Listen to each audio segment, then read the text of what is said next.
refuse to ever call it one. Picture this. It's the end of the 19th century. Most Americans believe their nation is a land of liberty, born from a revolution against a distant king. Yet, at the same time, a group of powerful men, politicians, industrialists, naval officers are meeting in smoke-filled rooms, charting territories on maps they've never set foot on. They speak of destiny, strategy, and commerce, but what they're really planning is control.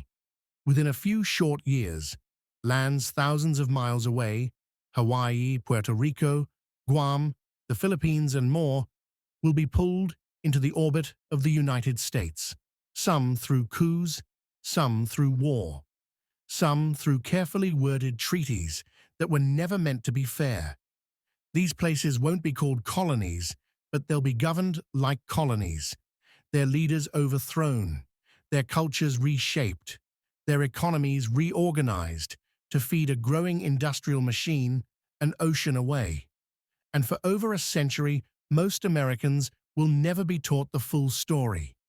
They'll be told about manifest destiny, about spreading liberty, about bringing civilization to backward peoples.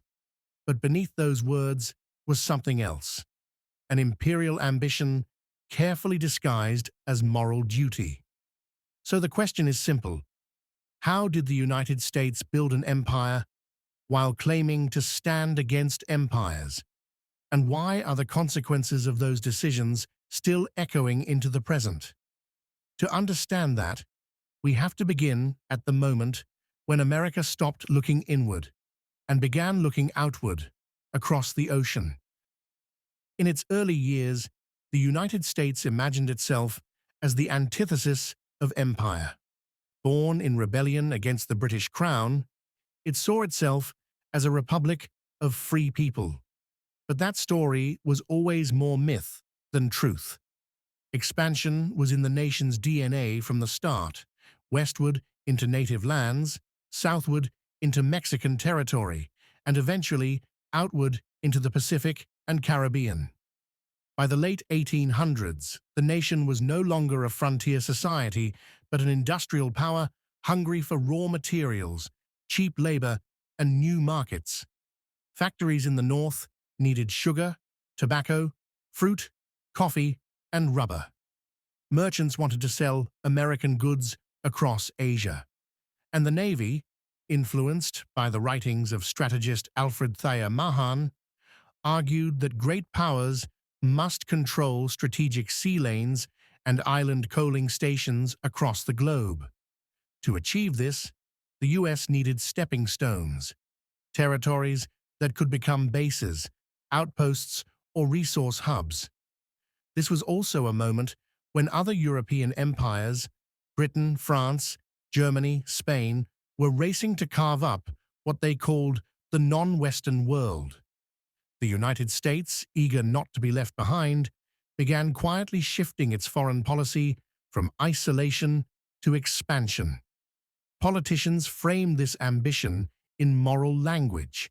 They spoke of uplifting lesser peoples, of spreading democracy, of protecting the hemisphere. But underneath those phrases was raw power politics and economic ambition. Newspapers owned by powerful men like William Randolph Hearst and Joseph Pulitzer helped fan the flames. Their sensational coverage of events in Cuba in 1898 painted the Spanish as brutal tyrants and the Americans as saviors. When the USS Maine exploded in Havana Harbor, "Remember the Maine" became a rallying cry, and war became inevitable.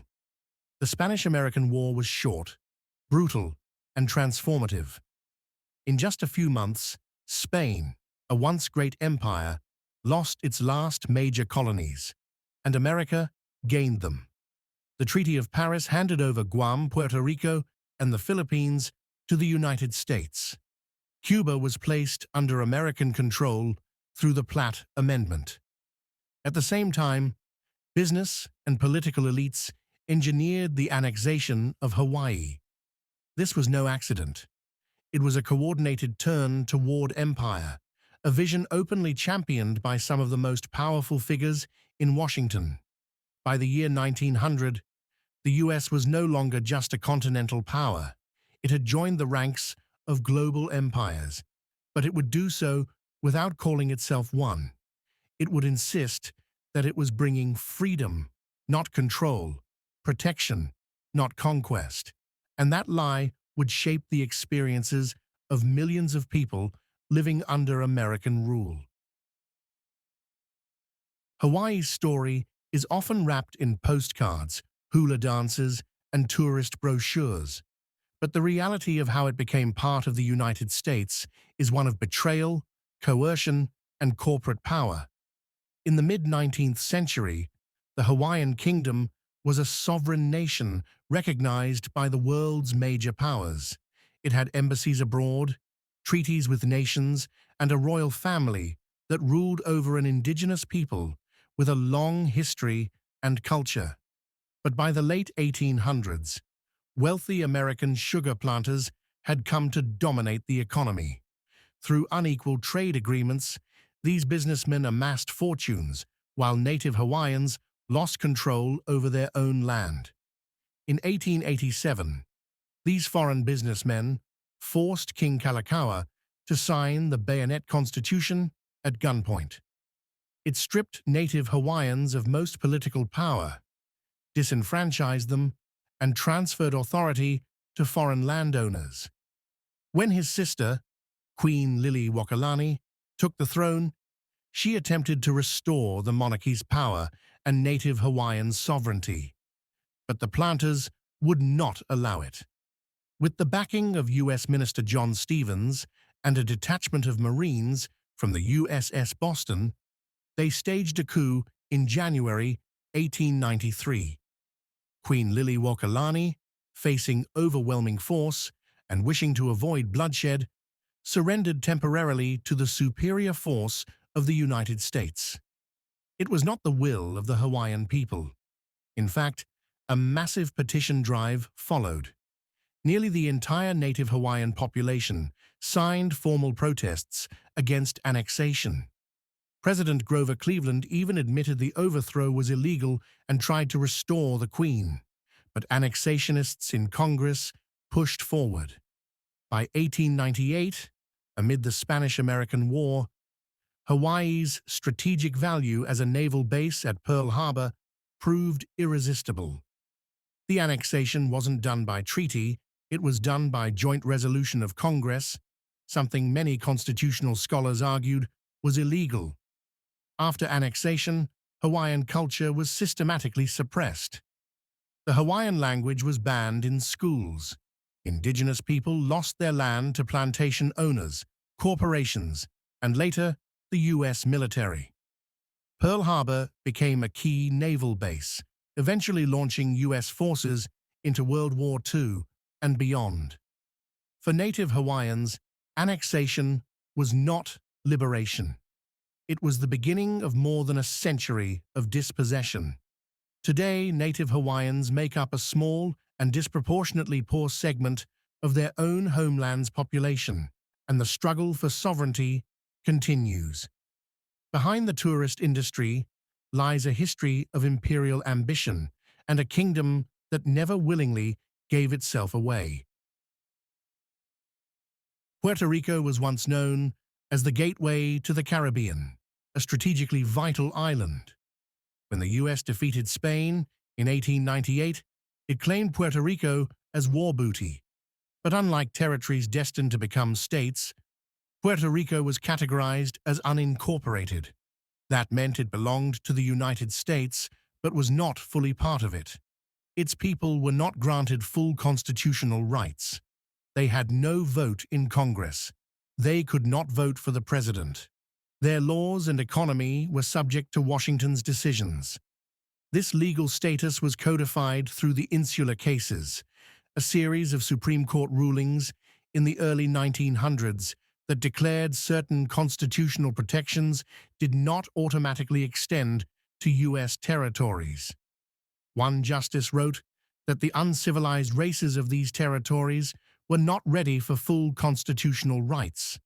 This language reveals the imperial mindset at the time.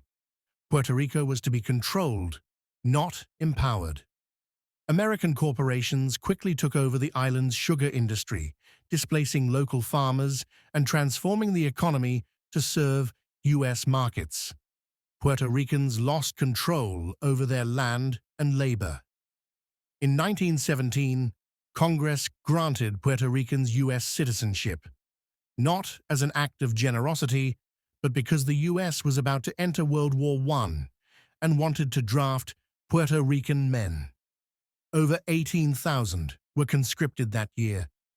But even as they fought and died under the American flag, they had no vote in the government sending them to war. Resistance emerged. Nationalist leaders like Pedro Albizu Campos called for independence. But their movement was met with heavy surveillance, imprisonment, and violence. In 1950, uprisings in Jayuya and Utuado were crushed by U.S. military force. For decades, Puerto Rico was used as a testing ground for economic experiments and population control programs, including forced sterilizations and military bomb testing on the island of Vieques. Today, Puerto Rico remains an unincorporated territory. Its people are U.S. citizens, but cannot vote in presidential elections. Its economy is still shaped by U.S. interests, and its political status remains unresolved. More than a century after annexation, Puerto Rico still lives in the shadow of empire, a possession without a voice. When the U.S. defeated Spain in 1898, Filipino revolutionaries believed their long fight for independence was finally over. They had already declared their own republic under Emilio Aguinaldo, but Washington had other plans. President William McKinley claimed that God had told him to educate, uplift, and Christianize the Filipinos, ignoring that the Philippines was already largely Christian.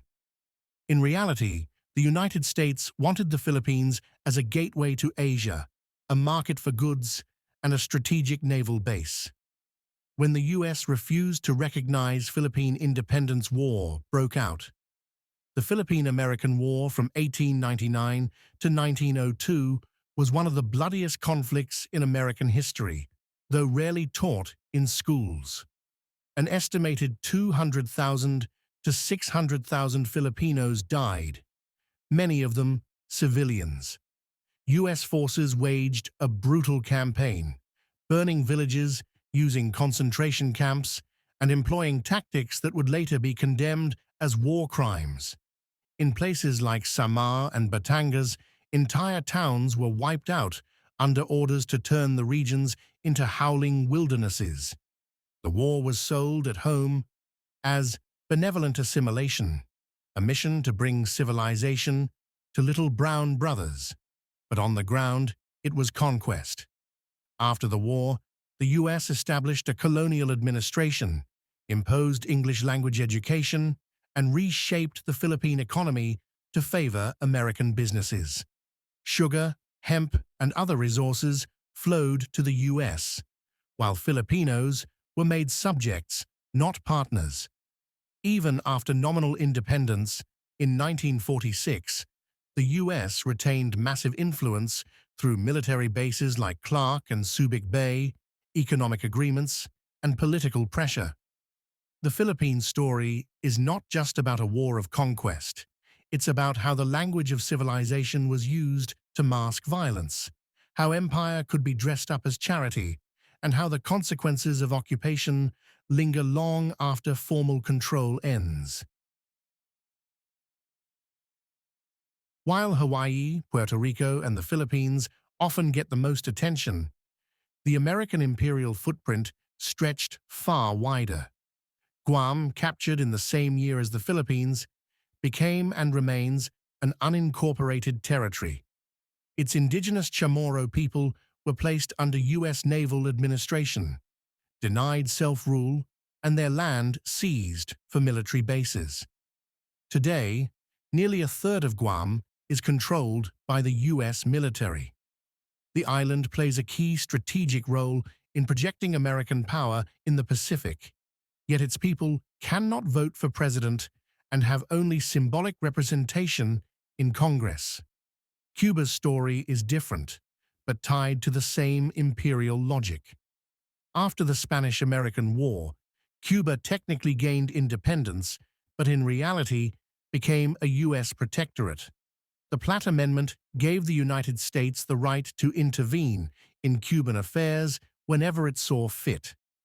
U.S. companies gained control over vast stretches of Cuban land, and Washington maintained a permanent naval base at Guantanamo Bay, a foothold that remains to this day. In Panama, U.S. support for a secession movement paved the way for control of the Panama Canal Zone, a critical artery for global trade. In the Pacific, islands like American Samoa and the Northern Mariana Islands were absorbed into America's orbit as territories or trust territories, often for their strategic location rather than any concern for their people. Many of these places became sites of military installations, nuclear testing, or resource extraction. None of this was framed as imperialism. American leaders insisted they were bringing order, modernity, and development. But the reality was unmistakable. These were colonies in all but name, part of a deliberate strategy to extend American influence across oceans. For more than a century, the United States has insisted that it is not an empire. But when you trace the history, Hawaii's overthrown kingdom, Puerto Rico's colonial limbo, the bloody conquest of the Philippines, the strategic occupation of Guam, and the shadow of control in Cuba and beyond, the pattern is clear. This was an empire built with sugar, steel, treaties, and gunboats. It expanded not with royal crowns, but with corporations, warships, and legal loopholes. It was justified with moral language, with promises of democracy and civilization, but beneath those words lay the hard reality of power. And the consequences didn't fade with time. Many of these territories remain under U.S. control today, and others still bear the scars, economic, cultural, and political, of American imperialism. It's a history often left out of textbooks, overshadowed by national myths. But understanding it is crucial if we want to understand how the modern world was shaped. What do you think about today's video? Comment your thoughts and suggestions for my next video below.